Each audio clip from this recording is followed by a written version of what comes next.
مگر مجھے ہنسی آتی ہے، پتہ نہیں کس منہ سے یہ کہہ دیا کہ ہماری طرح تھا، ہماری طرح تھا۔ اس کی اپنی میکے میں جا کے بیٹھ گئی تو یہ گیا بلانے، تو کہہ رہا آ جا، تو وہ چپل نکال کے کہہ رہی ہے چلا جا۔ اس کی اپنی ہے تو اس کے کہنے سے نہیں آ رہی ہے، اور میرے حضور درختوں سے فرما رہے ہیں آ جا۔ ادھر ہلا اکھڑا اور قدموں میں آ کے بولا الصلاۃ والسلام علیک یا رسول اللہ۔ آقا فرمائیے کیا حکم ہے اس غلام کے؟ مدینہ شریف میں لوگ کنواں کھودتے تھے، پانی خالی ہوتا تھا، آ کر کے کہتے تھے یا رسول اللہ کنواں کھودا ہے، پانی بڑا کڑوا ہے، تو میرے آقا فرما دیتے فلٹر پلانٹ لگوا دو، مگر یہ نہیں فرماتے تھے، کہتے تھے کہاں کھودا ہے ہمیں لے کے چلو، کہاں کھودا ہے ہمیں لے کے چلو۔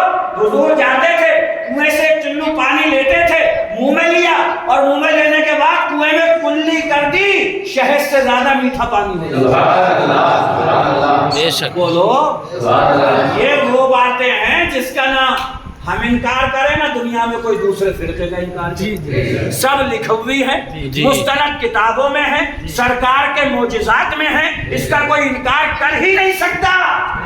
اور بھیا تم اگر یہ کہہ رہے ہو ہماری طرح ہے تو ہم کہہ رہے ہیں ایک کلی تم بھی اپنے کوکر میں کر کے دکھاؤ، کوکر میں گھسیڑ دے گی ادھر کو میں بھولوں گی تجھے صحیح کر کے۔ بھائی اگر تمہاری کلی ان کی کلی ایک جیسی ہے تو ہم کہہ رہے ہیں ایک کلی تم اپنے کوکر میں کر دو، وہ تمہیں نہ بھون دے تو مجھے میرا نام بدل دیو، کہ ہنڈیا ہی خراب کرتے کلی مار گیا بولو۔ ارے ان کا حال تو یہ ہے سبحان اللہ کہ حضرت ابو ہریرہ ایک مرتبہ راستے میں بیٹھ گئے، بھوک لگ رہی تھی انہیں، تو حضرت ابو بکر آئے، تو حضرت ابو بکر سے ابو ہریرہ کہہ رہے ہیں حضور قرآن کی اس آیت کا مطلب کیا ہے؟ تو انہوں نے بتا دیا، بولے اس کا مطلب کیا ہے؟ تو حضرت ابوبکر صدیق نے پھر بتا دیا۔ تیسری آیت کا پوچھا حضور اس کا مطلب کیا ہے؟ حضرت ابوبکر صدیق نے پھر بتا دیا۔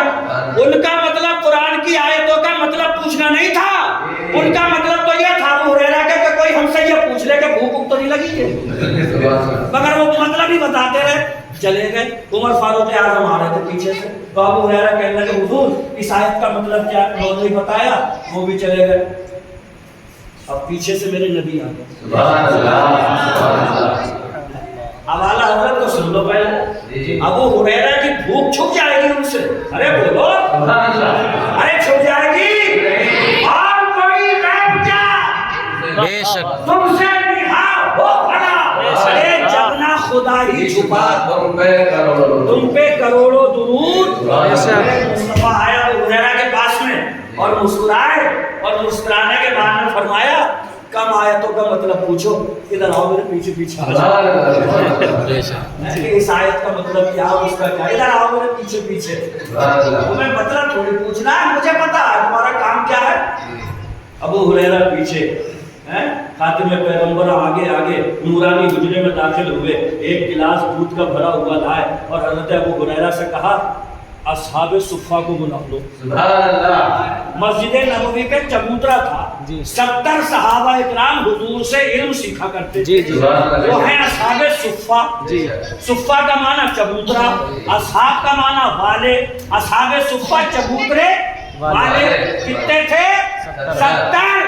جب حضور نے کہا اصحاب صفہ کو بلا لو تو ابو ہریرہ بولے ایک گلاس ہے اور ادھر اتنی بھوک لگی ہے، وہ کہہ رہا ہے کہ 70 کو اور بلا لو، مگر ابو ہریرہ بھی جانتے تھے بلانے والا جانے کہ کیسے بلائے گا، ہمیں کیا پتا۔ کبھی کبھی میں سوچتا ہوں کہ حضرت خواجہ غریب نواز نے جو اپنے خادم سے کہا تھا یہ کانسا لے جاؤ اور انا ساگر سے کہنا تجھے خواجہ نے بلایا ہے، تو اگر یہ موٹی کھوپڑی کا ہوتا تو کہتا جن آ رہی ہے میری سمجھ میں آ رہی کیا اتنے بڑے کانسے میں کیسا آ جائے، مگر وہ خادم بھی خواجہ کا تھا، اس نے انا ساگر بھی دیکھا تھا کانسا بھی، مگر اسے پتا تھا کہ اگر وہ چاہیں تو اسی میں سمیٹ لیں گے، تو چلا گیا